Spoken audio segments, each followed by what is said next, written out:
Hello and welcome back to Paranormal NL Podcast in Newfoundland and Labrador, Canada.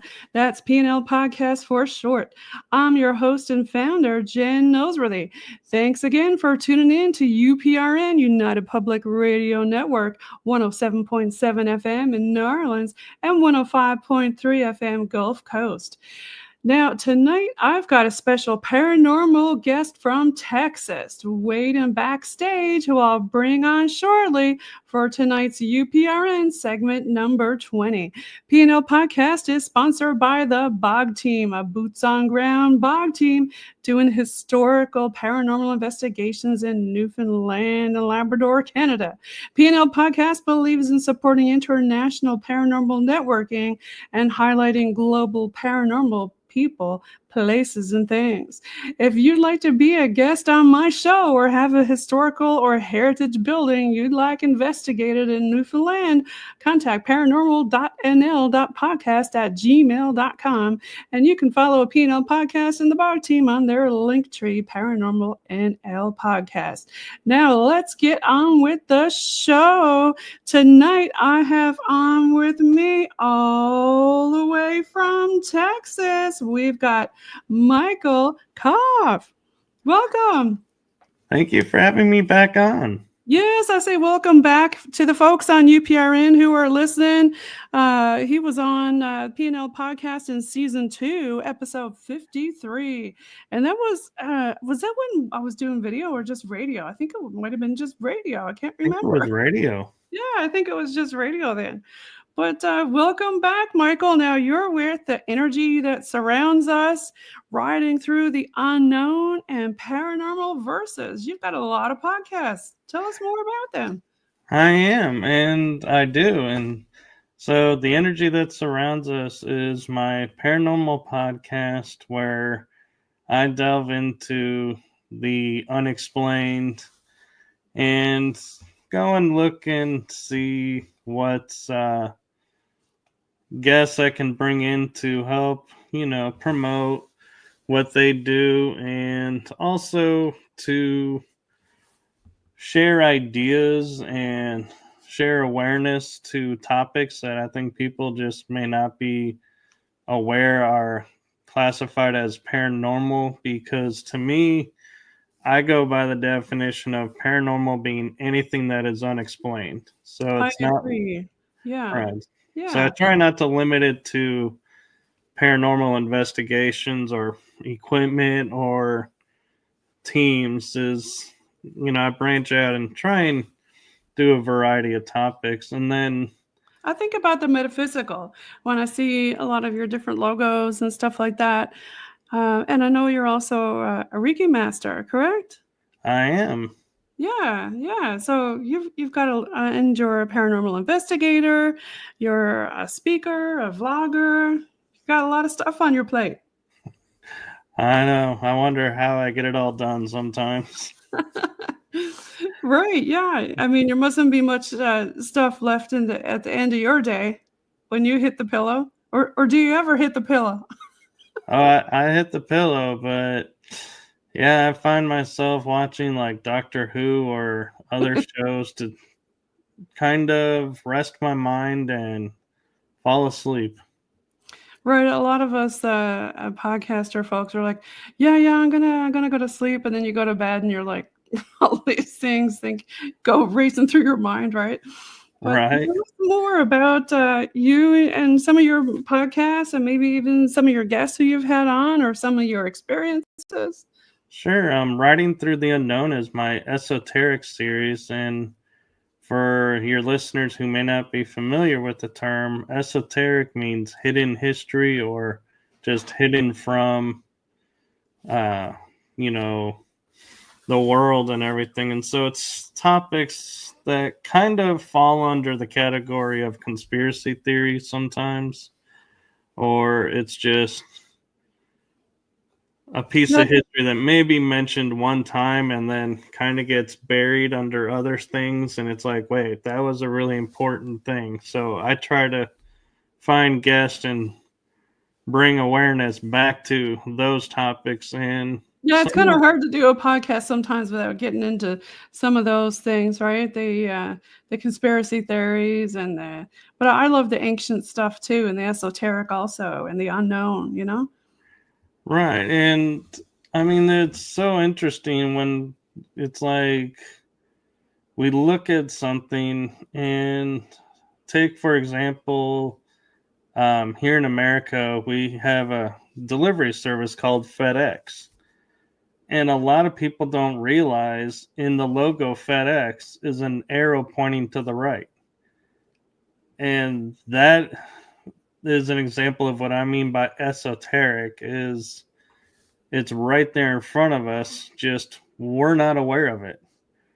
And so my goal with that show is to not only bring awareness to it, but maybe shine a light on it so much so that people want to research it on their own, or like a seed is planted and they go and they grab information, and if they prove me wrong, hey, more power to you. I encourage that because I like discussion. And I like the folklore stuff too. I'm looking here at your ship. I've got a ship on my logo too, and a lot of it is, well, we're a seafaring province over here in Newfoundland. That's one of our major industries was fishing back in the day on the tall vessels. But I'm sure in with every culture there's folklore about stuff like that. We've got a lot of pirate folklore here. actually, with that being my logo, a friend, I had him create that for me. And what it was is when I first started, I was looking at the mysterious side of the paranormal, and I was like, ghost ships and pirate ships, were kind of in the forefront. And I was like talking with him and going, I'd like a logo that, has everything that I'm researching into it, because that kind of sums me up. And when he came back, he showed me this logo, and I was like, oh, I was so hooked. Yeah, yeah, I love it. Anything with a tall ship is always fun.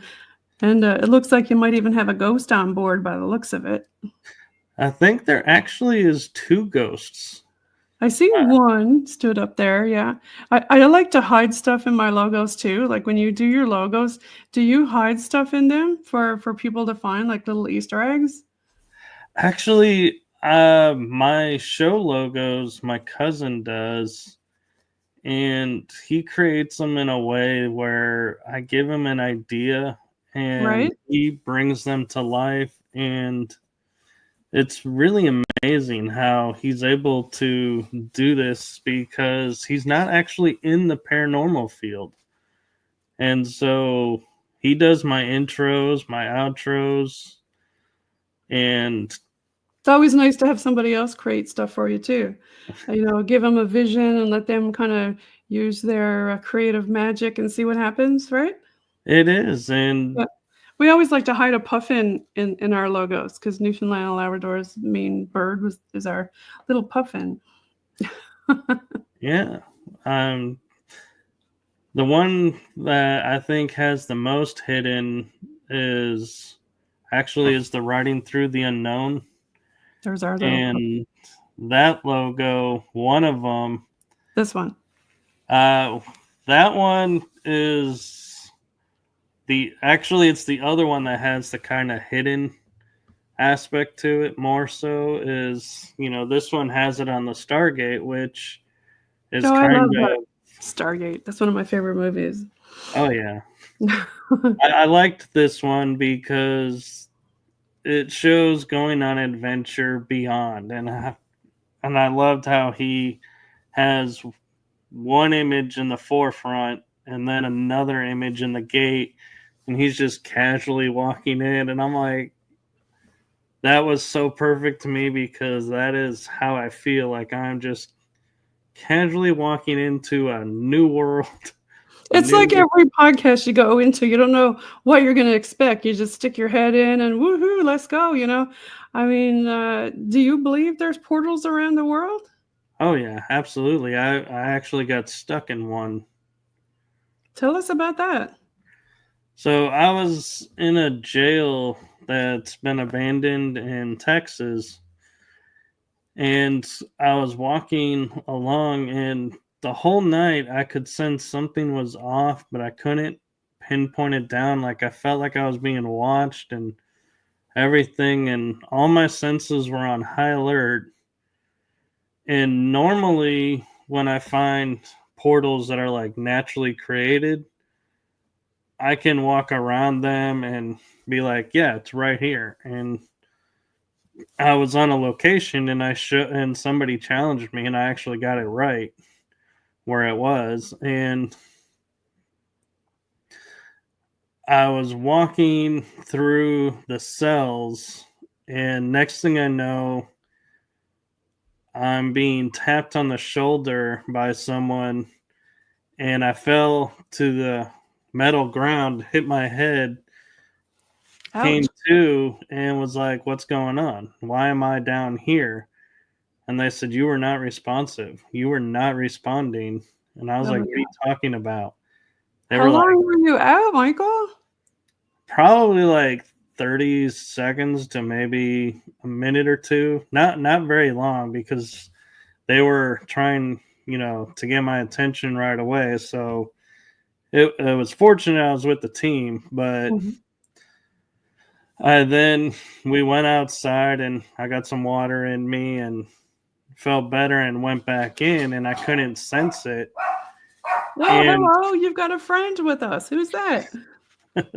those are my two little guys that my mom's little fur babies. Oh, yeah, we always like to have fur babies on the show. Pick one up.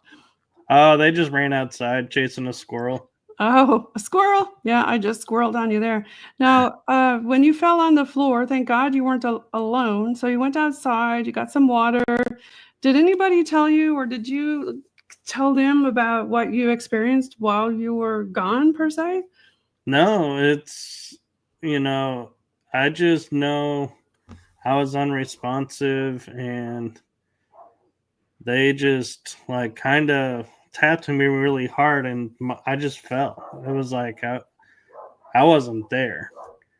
And so I was snapped back, and I don't know where I went, but when I was talking with a friend in Colorado, Alex, he was explaining to me what happened, and he says that's what happens when you go into a portal, is you will get drained of your energy, you won't be responsive, and yeah, it's really important you get someone pulls you out right away.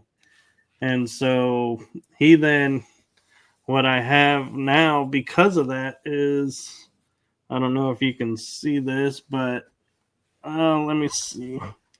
I got what's known as a quince seed. It's a Oh, sacred seed in resin. okay. Where did you And get that? uh, I got it through a friend, and she gets them from nuns in Italy that Right? grow the seeds and then place them in resin. And the story behind the quince seed is it's supposed to generate a 3-foot field. So Okay. whatever is in you at the time when you put it on For some protection. stays in. It can't get Right? out. Yeah. So whatever's trying to get in can't get in. It's like a barrier both ways. So It's all about intention, right? Everybody it got is their own things that they do for bubbles. So that's what you use for your bubble. one of the things, yes. What else do you use for your bubbles? I use sage spray. I use The spray. Palo Santo. Oh, I love that stuff. Love the way I, that stuff smells. yeah. I also use organite, Yeah. and I can't think of it right now. My mind just went blank. It's a meteorite that was found in Russia. It's Organ. black, and Wow. It's has a really high protective, Something like an obsidian kind of thing? sort of, and it's not, it's extraterrestrial based, and so you can grind it up into powder. Man, Okay. I can't believe my mind is going blank. I have it in necklaces. Yeah, there's all kinds of good stuff you can get, isn't it? There is. I may have to message you what it is when I figure it out in my brain. Oh, you can put it in the comments later when the show comes out. You can add it in the comments, or if anybody watching, what do you use? You can write it in the comments there too. What do you guys use at home? Yeah, and and switching back to the podcast shows, Paranormal Versus is the third show that I'm a part of, Sage for you. and Paranormal Versus. that one is kind of got a funny story to it. Is Kel Ridley, who is the creator of the show, was on another podcast show, and everybody was sitting there saying, "We can't understand you. We're having a hard time," because she's from the Geordie area of the UK. Oh. And I could understand her, and I'd be asking questions or answering for her in the chat on her show. And when she went to break out and do her own show, she was asking around some people, and I was talking with her about something, and she said, and happened to mention, "Hey, would you be interested in doing a show?" And I was like, "Yeah, what would we do?" And she's like, "Well, I'm looking at one that would be comparing the UK and you being in the US, so it'd be USA versus UK." And I was like, "That sounds like fun." And so we were talking on screen, and I was able to understand her the whole time. And so we laughed that that's what actually got me the job, was because I could understand her. We You're had a lucky couple of I'm not from what they call here out around the bay, because that's very Irish accent, and a lot of people don't understand it. But yeah, I've got a bit of a weird accent. It's half Tex-Mex and half Newfoundlandese. So I can understand it, but you're doing a good job understanding me. and we had the funniest instance of, in our first season, we had a couple of guests where she would be asking the guest a question, and they would say, "I'm sorry, can you repeat that?" And I would jump in and say, "She's asking this," and they're like, "Oh," and You're then translating. so I was like, I'm the co-host / translator for the show. I love it. But we have a lot of fun on there, and we get into more of the paranormal and conspiracy theories on that show. And I actually, now, I haven't added it to my bio, and I probably should, I actually, in November of last year, was asked by a guest that was on Writing Through the Unknown if I wanted to co-host a political conspiracy theory show, and it's called The B System, and Emily Menshouse is the host. Okay. So on Thursday nights, that's my fourth show, and oh my gosh, Michael! I just guessed we're gonna have to add another logo. Well, I don't have a logo for that one, because that one I just go on when time allows, and she's running it. She runs that one. Okay. The three that I gave you logos on are ones that I run or have like equal stake in, and so those are the ones. The three that you have are the ones that I consider my little So, show so babies. Michael, let's switch gears here. I know you're a paranormal investigator. Do you have anything in your mind that sticks out from some of your experiences that you had that kind of shook you up, or or just you want to share about? Yeah, it's interesting you mentioned that because I was sitting down recently and noticing I share experiences a lot, but I never share the impact that these experiences had on me. And so I've been going back now and re-looking at experiences and then saying, here's the impact too, because I've started to feel like that is something that I feel like is missing on some paranormal shows. Yeah, And a lot of teams and groups go out there, but before they go home, sometimes they don't debrief right there on the spot.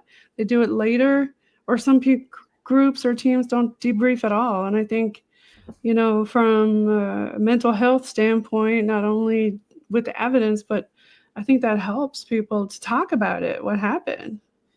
I agree. And I feel like when we share experiences and don't share the impact, now that I think about it, people go out and think, oh, we just do this, we just do that. And they don't understand why nothing affects us. And it's like, it does. We just, for some reason, decided that part's not exciting, I guess, to share. So it kind of gets left off. And I'm like, in my opinion, that's what I feel. And so I'm like taking a moment and going, when I share experiences now, I'm going to share the impact too, because I feel like it's equally important. So I'm glad you asked that. Now, enough Yeah. of that, podcast hosting and go back into guest mode. And so the experience that I would say sticks in my mind would be, it's actually a 4-part experience. Okay. And the first part was I was volunteering at a performing arts center where I live, and I had missed some steps and broke my leg and didn't realize I had broken my leg. How? And I tried to walk on it 4 times. I thought I Oh, had just pulled a muscle. oh gosh, you poor thing. And I was white as a ghost and forced to go to the hospital in a paramedic not ER, ambulance.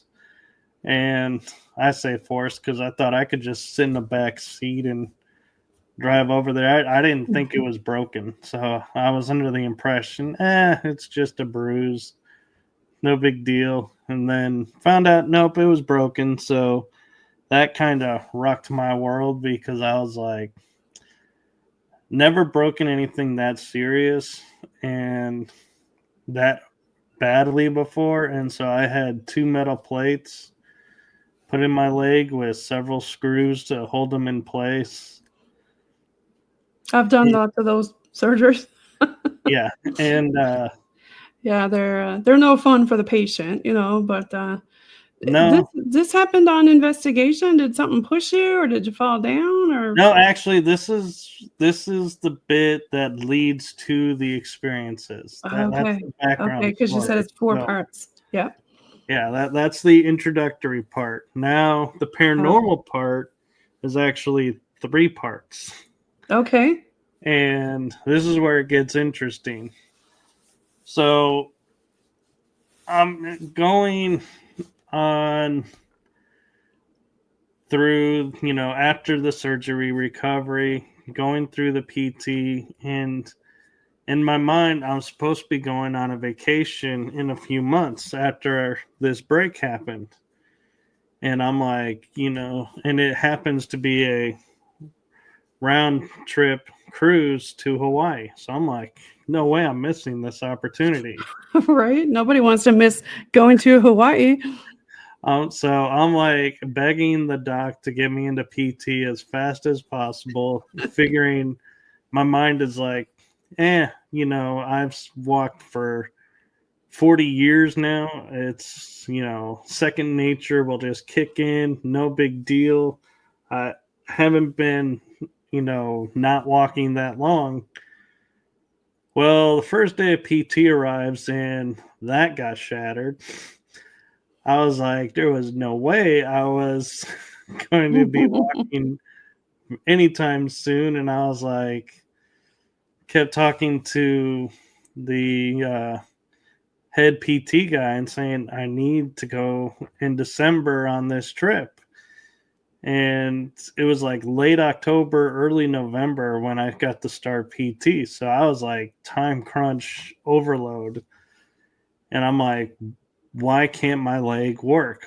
My mind, I'm telling him in my mind, we can do this. I'm going into motions to do it, but the leg is not accepting. And so it was Rehab frustrating. takes a while. I know a lot of patients get frustrated with that.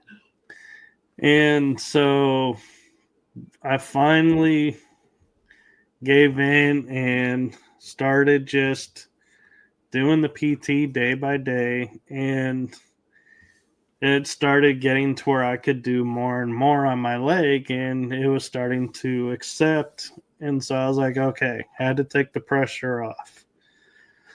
And about 2 weeks before I was supposed to be finished, they looked at me and they go, so we want to know, what is our end goal?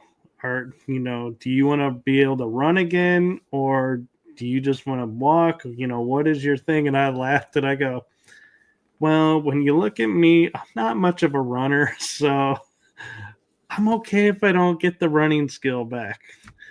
Now, walking, yes, that is important. And so we turned focus then on just getting my leg to walk. So a week before the cruise was slated to happen, PT ends and I get cleared to go. I'm like so excited.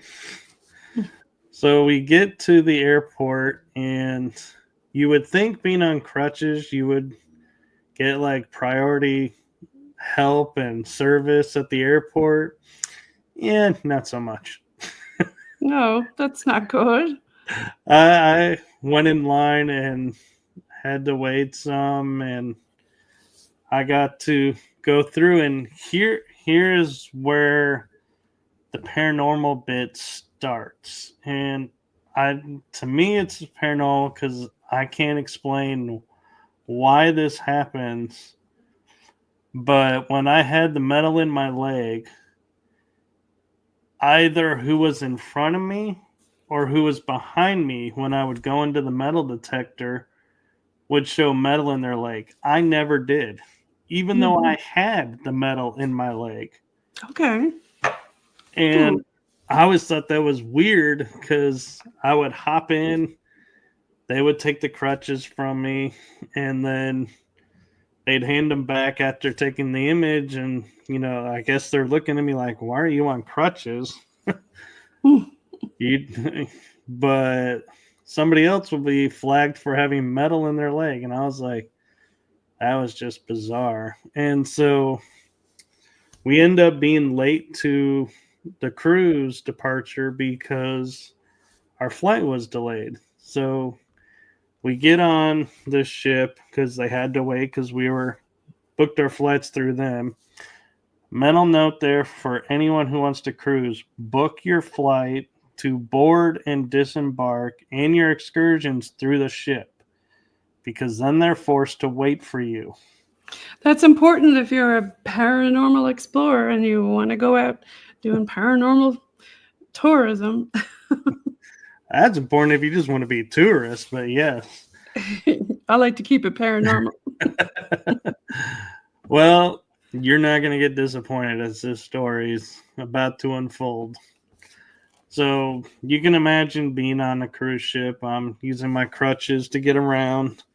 Well, I get to Maui and I'm supposed to do snuba, which is half scuba, where you're got a mouthpiece, and half snorkel, where you're wearing a mask over your eyes. And I'm sitting on the boat, and I left my crutches on the ship, and I was able to hop there, and I was like limping, thinking, okay, all is good. This will be nice. Get in the water, relax. As we're about to start, the leader of the excursion says their spiel, and they say one sentence that makes my heart sink. Uh-oh. If you have had any surgeries within the past 6 months to a year, you cannot do the excursion. Well, somebody all of a sudden appears next to me and says, "Stick with me. I got you covered." And I was like, okay. So I put my little fins on and get in the water, and we go to the bottom of the bay in Maui, and I can feel the sand sifting in my fingers, and my mind goes to, I wonder how many centuries or years it's been since this sand seen the light of day and somebody stepped on it or was playing here. Right. So it's like I was feeling really connected to the land and everything all of a sudden. And we get back up onto the ship, and I thank the person that I was helping me to be able to do this. And he was like, "It's okay, don't worry about it." And we get to shore, and I go to thank him again, can't find him. So I finally go, okay, we've got to leave. So get on the excursion van back to the ship, and all of a sudden we pull in, and I get scanned on the ship, and I get to the room, and my parents are like freaking out, going, "You got to call security. Security's looking for you." I'm like, "I haven't been on the ship. Why? They're looking for you." For me. So I call up security, and they're like, "Well, we've been needing to leave, but you were missing. So you're on board the ship." I'm like, "Yes, I'm in my cabin." Okay. Then they sound departure, and we leave. Right. We go to dinner, and my parents stop and look at me and go, "Where's your crutches?" And I realized I had left them in the room. But here's the interesting thing. I had no limp. My limp had disappeared. Something in the Bay of Maui reset my leg to pre-surgery, pre-accident, to where I was walking totally fine and was like, wow. And so I'm like all excited because now I'm feeling like I'm back whole again, and I'm not. Right, yeah. You're like the bionic man now. Yeah. And so I then go and have surgery to have the metal taken out. Right. Because I couldn't do my job because the metal would start to hurt my leg. And they were like, "Well, we don't need the metal in there. Let's just take it out." So I was like, cool. I go on a trip to Spain, and my orthopedic said when he took the metal out, "Everything is great. Your bones healed up perfectly. Your nerve, that's going to always be an issue. The one nerve we had to cut, but just do me a solid. Don't fall on this leg because you could risk, damaging it." And I was like, okay.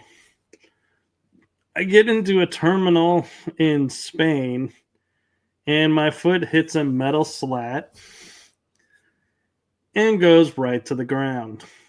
And I am in panic mode because I just not only fell, but I fell on the leg I wasn't supposed to. So my mind is in full fear mode of, oh my God, I'm in Spain.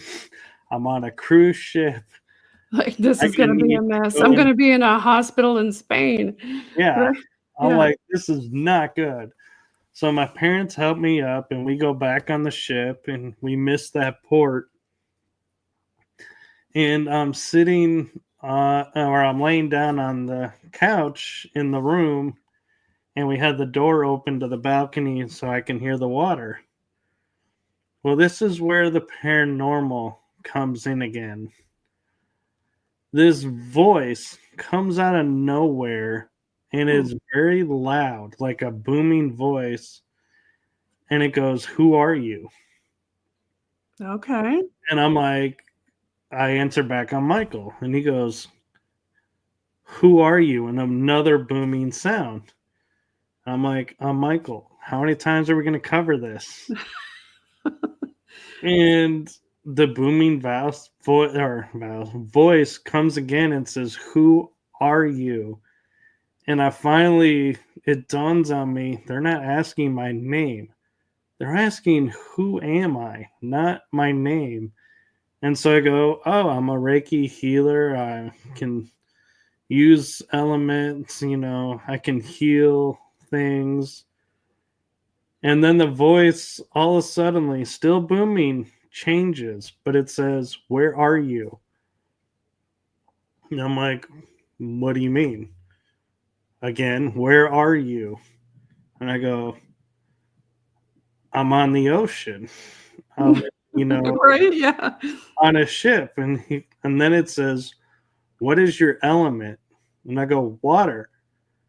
Oh, and my brain clicks in and like the fear subsides and I'm like, I'm on freaking water. Oh my gosh. And so I start to pull in all the energy from the ocean, surround my body, surround my leg, and my mom comes back from getting an ice pack and says, "Here, let's ice your leg down." And I was like, "I don't need it. I totally have healed my leg. It's all good. We're okay." And I You was fine. use the water, right? Right. I had Yeah, just, yeah. I was locked in fear mode, so I forgot what I can do. And so that that's an important impact that I Well, add to this story. water is an important paranormal thing. I mean, it, I truly believe a lot of people say this that, the paranormal ramps up around water. Well, because it's energy in itself. Right. It's a living thing. There's, put it under a microscope. What's in it? There's stuff in it, right? But it does other really weird stuff. It memorizes and has a memory, like when you freeze it or things like that. Have you seen that?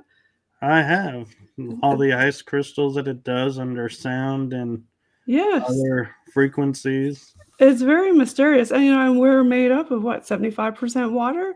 Yeah. So that's what we are, right? Water and a bunch of other stuff. So it's interesting that yeah, so water is yours, hey?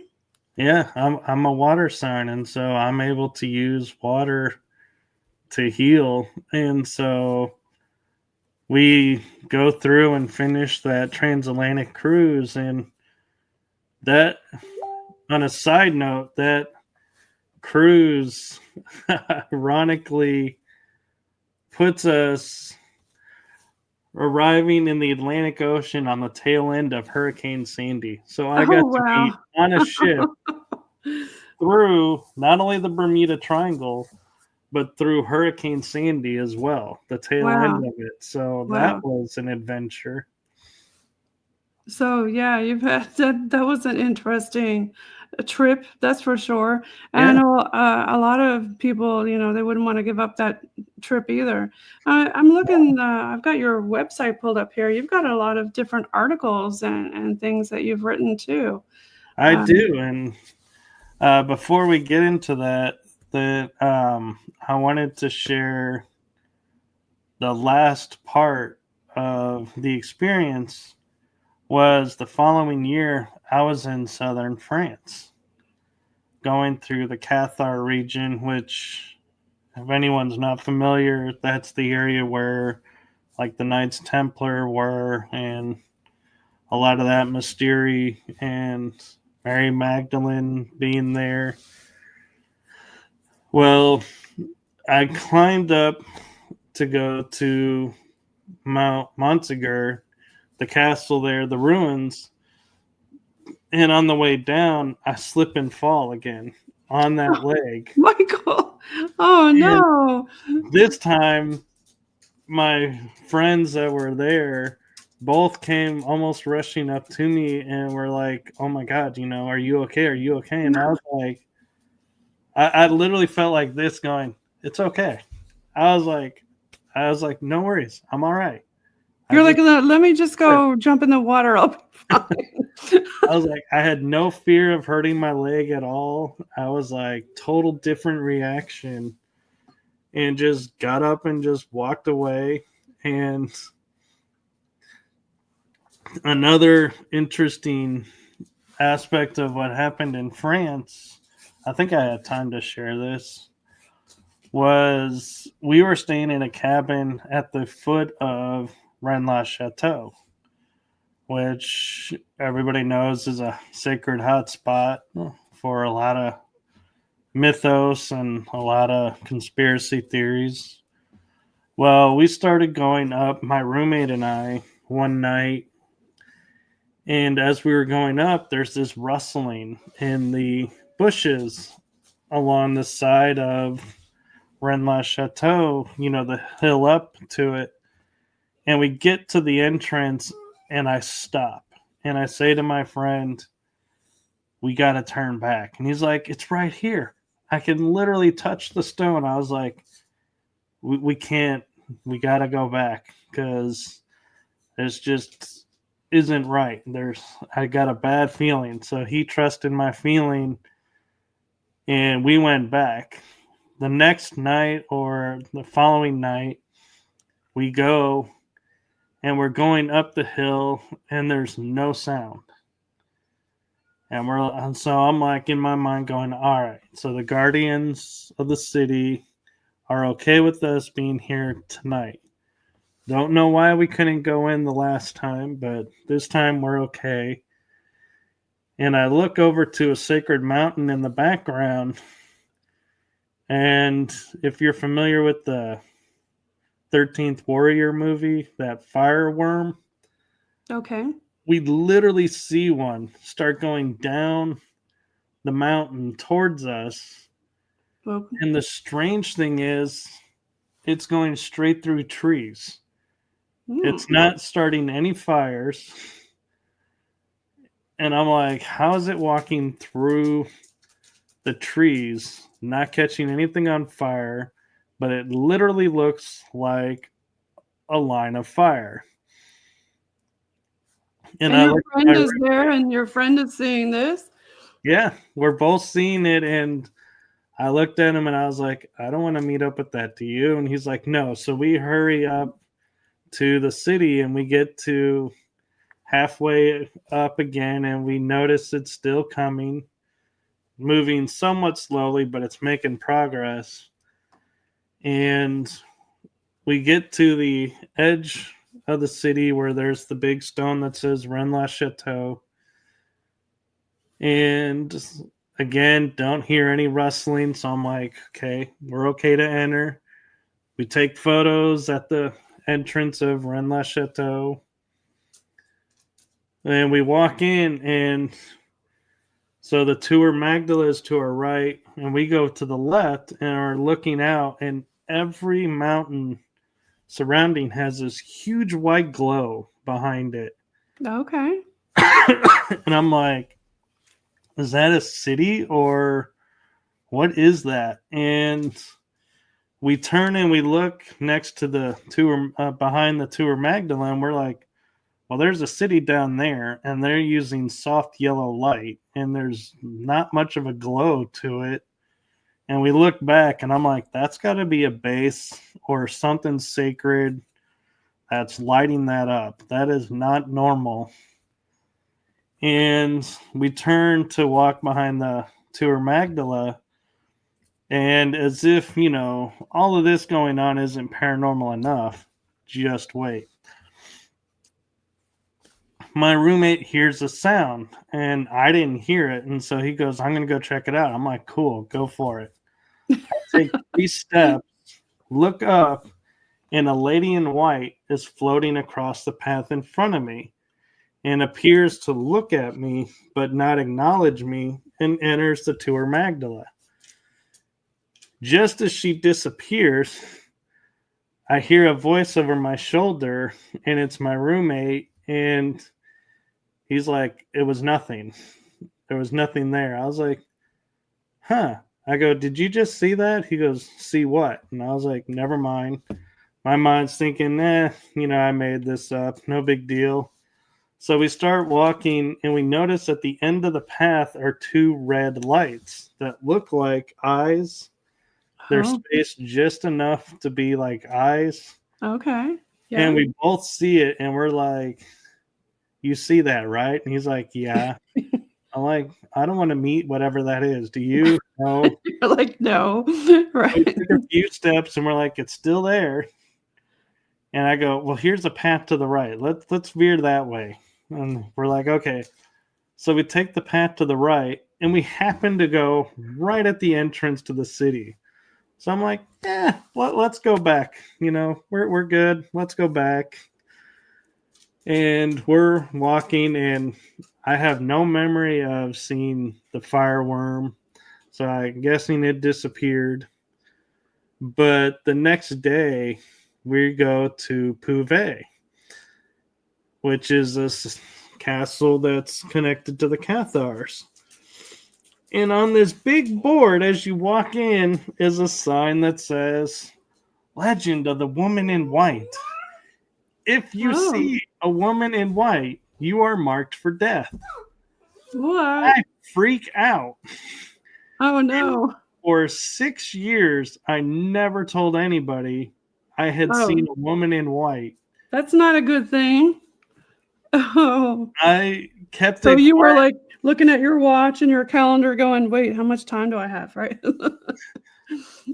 Actually, what was going through my mind was, I can't tell anybody this because the people I would trust to tell would put themselves in harm's way to try and save me. And if I'm going to die, I don't want to take them with me. Right? Yeah. Even though, I'm robbing them of the choice to do what they want to do. I'm like, no, I can't have that on my conscience. So I'm like, it's funny, like as soon as you said that, I don't know if my cat meowed or was that your cat or I have 2 dogs, so definitely not my dogs. No? But I kept quiet about it, thinking, if I talk about it, am I gonna make it happen? I'm just gonna live on borrowed time and just wait. And finally, after 6 years, I get a call from my friend who was hosting the trip to France, and we were talking about something, and I said, oh, by the way, remember the trip to France? And I said, yeah. Remember how we were going up to Rennes-le-Chateau that second time? And she goes, yeah. What did you do? And I go, well, I saw a lady in white.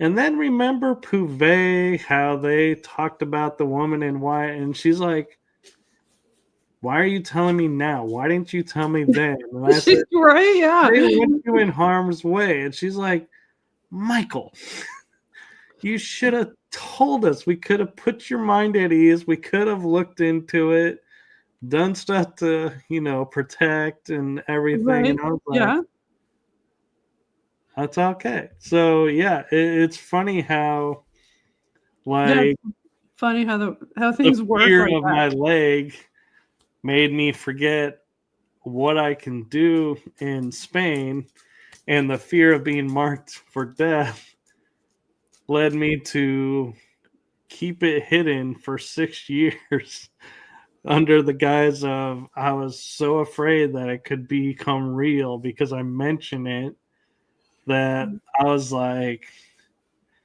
yeah, I was like, no way. I'm not sharing this. I'm not putting anyone in harm's way. So, yeah, I let the fear control me, and there was nothing to it. Yeah, you never know what you're going to be walking into when you go to different places. And I'm sure your other host, Cal, right? Right. That she's probably been through some weird stuff too, I guess. Oh, she has. She has stories to share. And yeah, she used to, well, I won't share her story because it's her story to share, but yeah, we complement each other very well on the show, and we have equal footing. And real quick, you had mentioned the articles, and the reason I did those articles was there was an online newsletter, and a friend was running it, and she asked me if I would be willing to publish articles. And so I thought, why not? So I did one on myself, one on paranormal, and kind of explaining what it is for people who may not be familiar with it. And they're actually kind of lengthy, and I put them on the website because, I did share them, and, it's, if you want to read them, you can, they're there. And I also noticed, as with a lot of things, there are holidays that we all take for granted that we don't really know anything about.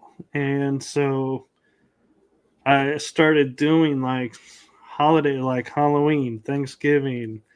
I did Christmas, and I think I did New Year's. And then they stopped doing the newsletter. And so I was given like origins of where the traditions and where this holiday came from as a way to kind of preserve the history of it. And Yeah, your episode is coming out March 25th, which is kind of close to Easter. And I know, it's a lot of biblical things with that. But I mean, the Bible in itself is pretty supernatural and metaphysical too, shall we say. So yeah, so if ever I get an opportunity, I might start that up again and start publishing some more just on the website. And Yeah, lots of fun stuff. And you mentioned before that you're also a Reiki Master. Do you do any special speaking or different things with that? actually, I only use it now primarily if I'm at a location and someone has feels like they have an attachment, or something happened, that I will use it there to kind of diffuse and help release or help clear what's going on. And if I injure something, like if I pull a muscle doing something, I'll Reiki to put it back into motion to where I can use it. And so I don't really do it per se with clientele anymore. I kind of more do it now as a time if I need to do it for someone. And being an ordained minister too is, sometimes people will say, well, I need holy water to do this, and I'm like, you really don't. And they're like, no, I do. So I'll Tell go us a on little the bit spot and infuse about. water with energy and go, here's some holy water, it's been blessed, I'm ordained, here you go. And they'll be like, oh my god, that's so helped me. And I'm like, cool, glad I could help. And I it's mean, like, that must be definitely beneficial for the different people who were on your paranormal investigation team. And I'm sure you see when you go on investigations from a different perspective being an ordained minister. well, I got ordained so I could do the Reiki and keep from getting legally, affected. So I never really was attached to a church. So I've been raised in metaphysics, so I don't have the dogma. And so I've done really well at keeping myself from being attached to dogma. And I'm looking at the screen, and that's my link tree, which has some new things added since I was on last time. Yeah, you've got And a lot of stuff on here.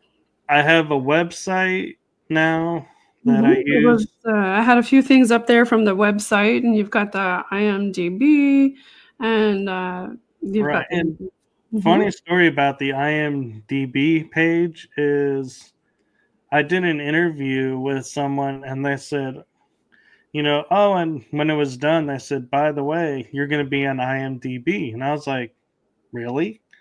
I thought you had to be in movies Right? or part of TV shows to be on there.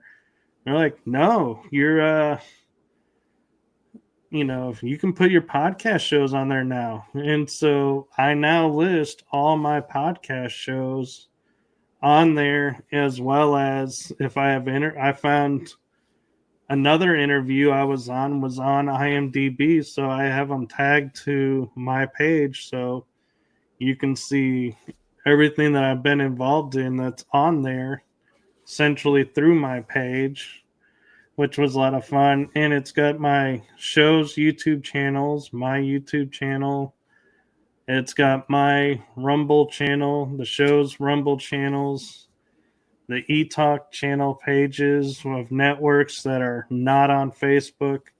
And I pretty much didn't put Facebook on there because Facebook was taken away. And so that's why I created the website. So it's my way of when doing shows, if I was to lose Facebook, people can go to the website and see, oh, is he still doing shows?